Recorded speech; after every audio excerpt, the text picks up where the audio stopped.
Singapore, a city-state that has transformed itself into a global financial hub, is renowned for its robust economy, advanced infrastructure, and efficient governance.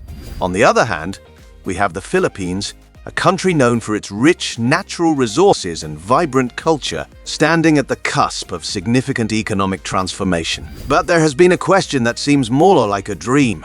Can the Philippines become the next Singapore? But hey, dreams do become true, ain't they? We're looking at two nations, both nestled in the vibrant region of Southeast Asia, yet each with its own unique journey. On one hand, we have Singapore, a city-state that has defied all odds to transform itself from a small fishing village into a global financial powerhouse. On the other hand, we have the Philippines, a country blessed with abundant natural resources and a rich cultural heritage, standing on the precipice of a significant economic transformation. In this video, we will explore the possibilities for Philippines to become the next Singapore. So buckle up as we embark on this exciting journey of discovery and analysis. Whether you're an economics enthusiast, a student, or just a curious viewer, there's something in this video for everyone. Let's dive in. In the 1960s, both the Philippines and Singapore were at different stages of development. The Philippines was a model of development, second only to Japan among East Asian economies with a per capita GDP of $264. It was one of Asia's industrial powerhouses, producing consumer goods, processing raw materials, and having assembly plants for automobiles, televisions, and home appliances.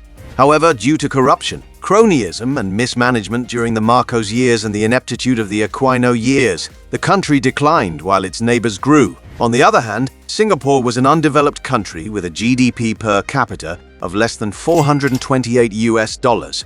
After gaining independence on August 9, 1965, Singapore faced numerous challenges, including unemployment and lack of natural resources. However, by embracing globalization, free market capitalism, education, and pragmatic policies, Singapore transformed itself into one of the world's fastest-growing economies. Fast forward to the 2000s, the Philippines' economy picked up under Benigno Aquino III, with the economy expanding by 7.2% in 2013, 6.8% in 2012, 3.7% in 2011, and 7.6% in 2010. The GDP per capita has increased to $3,859.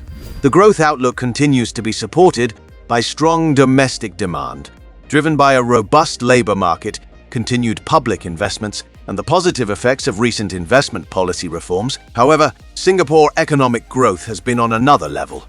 Singapore's GDP per capita has risen to an incredible $82,794, making it one of the strongest economies in the world too. Despite its small size and lack of natural resources, Singapore has become a leader in global commerce. Both countries have had their share of economic ups and downs. While the Philippines has struggled with corruption and mismanagement, it has shown signs of economic recovery in recent years. Singapore, despite its initial challenges, has successfully transformed itself into a global financial hub. Why is Singapore so rich compared to Philippines?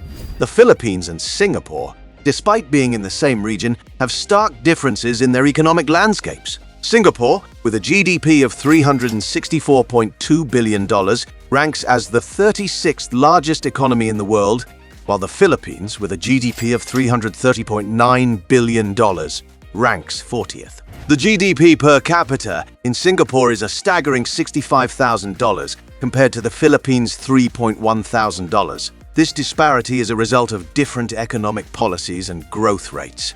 The Philippines has shown a robust GDP growth rate, averaging 6.4% over the past 5 years, while Singapore's economy grew at a slower pace of 3.3%. In terms of infrastructure, Singapore is a global leader with a value of 95.4 on a scale of 0 to 100.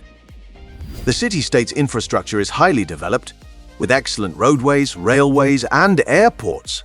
On the other hand, the Philippines, despite having a larger land area, has less developed infrastructure. The country has 216,387 kilometers of roadways and 532 kilometers of railways. However, the Philippines has shown the highest infrastructure spending growth among ASEAN countries, which has contributed to its recent economic growth. Governance is another area where the two countries differ significantly. Singapore is known for its efficient and corruption-free government. It scores high on the Corruption Perceptions Index, with a score of 85, indicating low levels of corruption. In contrast, the Philippines has a score of 36, indicating higher levels of corruption. Singapore's Political Stability Index is 83, while the Philippines is 58. These differences in governance have a significant impact on the ease of doing business and overall economic development. When it comes to social aspects like education, healthcare, and quality of life, Singapore outperforms the Philippines. Singapore's education system is world-renowned, and its healthcare system is highly efficient. The average life expectancy in Singapore is 82.9 years compared to 71 years in the Philippines. Furthermore, Singapore has a lower birth rate and a higher average income, indicating a higher standard of living. How does the Philippines become the next Singapore? The Philippines has shown strong domestic growth and resilience despite global challenges. The country's economic recovery is well underway, with growth increasing to 7.6% in 2022 from 5.7% in 2021. Over the medium term, the growth outlook will continue to be supported by strong domestic demand, driven by a robust labor market, continued public investments, and the positive effects of recent investment policy reforms. The Philippine government is implementing its 8-point socio-economic agenda and the Philippine Development Plan 2023 to 2028 to ensure inclusive, resilient, and sustainable growth for a prosperous society. The government is pursuing larger investments in both human and physical capital to boost growth over the medium and long term. Several key sectors have been identified as potential drivers of this growth.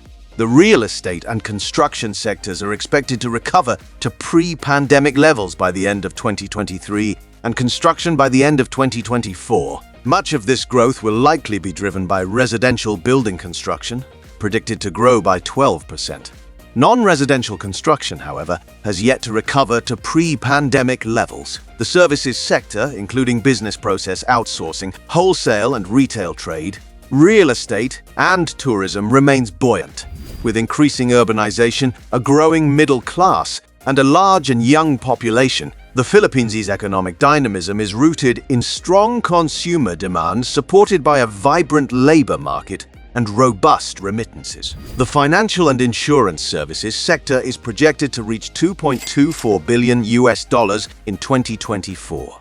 Revenue is expected to show an annual growth rate of 9.67%, resulting in a market volume of $3.24 billion by 2028. The Philippine ICT market revenue is expected to grow at a CAGR of 8.0% over the next 5 years.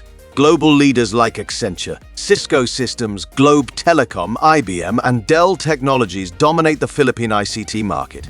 The ICT market across the country is growing rapidly due to increased spending on hardware and software services. The manufacturing sector in the Philippines is on its way to becoming an emerging manufacturing hub in Asia. The sector continues to contribute the highest share of the country's gross domestic product. Exported manufactured goods have increased in recent periods as the Philippines integrates into the global manufacturing supply chain and invests in upskilling its current workforce. The Philippines has embarked on education reforms that it considers crucial to its economic development. The K-12 reform was introduced in 2016, and funding was increased, easing concerns that its implementation would be hindered by limited resources. Despite these successes, the education system continues to struggle with deep inequalities and needs further improvement. The Philippines has seen a decline in net foreign direct investment inflows, experiencing a decline of 23.3% to $9.2 billion in 2022. However, it increased again by $660 million in October of 2023. Strategies to attract foreign investment and boost trade could include easing restrictions on foreign ownership, improving the business environment, and strengthening trade ties with other countries. Infrastructure development is a major structural challenge in the Philippines. The government's Build program managed to overcome several implementation challenges in the first half of plan period.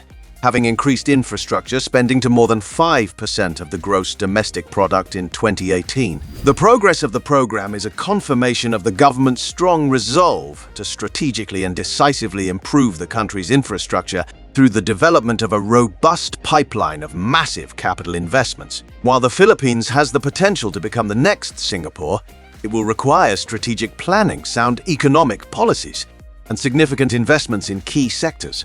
The country's current growth trajectory and the government's commitment to economic development provide a solid foundation for this ambitious goal. However, it is important to remember that the country has a long way to go, and they will have to continue to be disciplined and determined throughout the journey if it has to happen.